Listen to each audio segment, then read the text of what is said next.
देखो कभी कभी ना सुबह भी देख लेनी चाहिए। रात इतनी अच्छी नहीं होती, मतलब हर बार अच्छी नहीं होती। पर मुद्दा ये नहीं है, मुद्दा ये है कि आज की वीडियो मैं दिन में शूट कर रहा हूँ और फिलहाल थका हुआ हूँ क्योंकि छत पे आने में थोड़ा टाइम लग गया। पर इन सबको छोड़ते हैं, आज मैं एक चीज़ बोलने आया हूँ आपसे कि ग्रेविटी और ज़िंदगी दोनों सेम चीज़ें हैं। बताता हूँ कैसे। जैसे ग्रेविटी है ना, वो हर किसी को अपने पास खींचती है सेम फोर्स से, वैसे ही ज़िंदगी है जो ऊपर भेजती है सेम फोर्स से।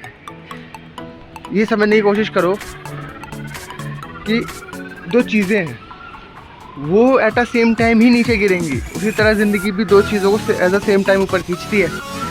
लेकिन इसको अच्छे से समझाने के लिए मैं एक बात बताता हूँ। अभी कल तक एक मेरे पास रील आई जिसमें एक एक्सपेरिमेंट दिखाया हुआ था, जहाँ ये दिखा रखा था कि एक पंख और एक लोहे की बॉल जब वो नीचे गिरती है तो दोनों को सेम टाइम नहीं लगता। पंख थोड़ा धीरे धीरे गिरता है और वही बॉल एक बार में झटके से नीचे गिरती है, ड्यू टू एयर रेजिस्टेंस। पंख के पास एयर रेजिस्टेंस, इसकी वजह से वो नीचे नहीं जा पा रहा जल्दी से जल्दी।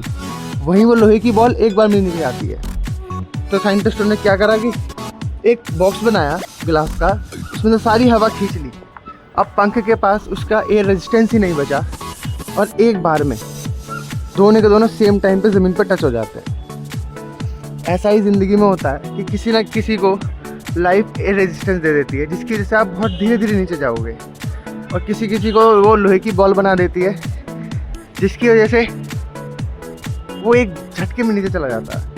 अब आप इस चीज़ को उल्टा करोगे ना तो ये लाइफ हो जाएगी कि किसी ना किसी को इतनी लिबर्टी या फिर इतने रिसोर्सेज मिल जाते हैं कि उन्हें टाइम नहीं लगता नीचे पहुंचने में, बेसिकली ऊपर जाने में। लेकिन वहीं कुछ हम जैसे लोग होते हैं जिन्हें वहाँ उस सेम पोजीशन पे पहुंचने के लिए ना, सेम स्पॉट पे आने के लिए उनके बराबर, उनसे ज़्यादा कहीं ना कहीं 2x इनफैक्ट 10x तक मेहनत करनी पड़ जाती है ड्यू टू एयर रेजिस्टेंस। क्योंकि वो ऊपर जो बैठा हुआ है ना, शायद उसने कहीं ना कहीं हमारी लाइफ में एयर रेजिस्टेंस दे दिया है।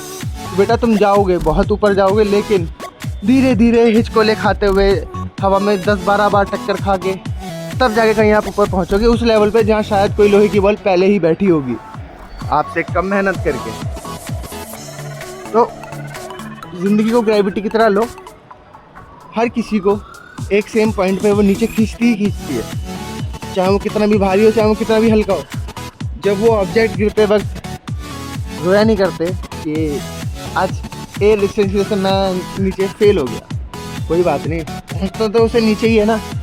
ऐसे आप लोग भी ऊपर पहुँच सकते हो, भले ही आपके पास रिसोर्सेज नहीं है या फिर टाइम नहीं है या फिर कुछ भी ना हो, फिर भी अगर आप मेहनत करते हो, लगे रहते हो तो हाई चांसेस है कि आप उस पॉइंट पर पहुँच जाओगे जहाँ कोई और लोहे की बॉल पहले से नीचे बैठी हुई है। बाकी देख के बताना आप लोग को बॉल बनना है या फिर पंख बन के खुश हो। बस यही था जो था। बाकी मैं आप लोगों से पूछता हूँ, बताओ मेरी बात कैसी लगी। आप लोगों के लिए कमेंट सेक्शन खुला हुआ है, अच्छी लगे तो मेरी बात अपने पास रख लेना, वरना बुरी लगे तो कमेंट सेक्शन में गालियाँ भर देना। मैं दोनों के लिए खुश हूँ और मैं दोनों के लिए तैयार हूँ। बस जाते जाते एक ही चीज़ बोलना चाहूँगा, वीडियो और मेरे से इतना प्यार मत कर लेना कि कहीं ना कहीं मेरे झूठ से भी प्यार हो जाए।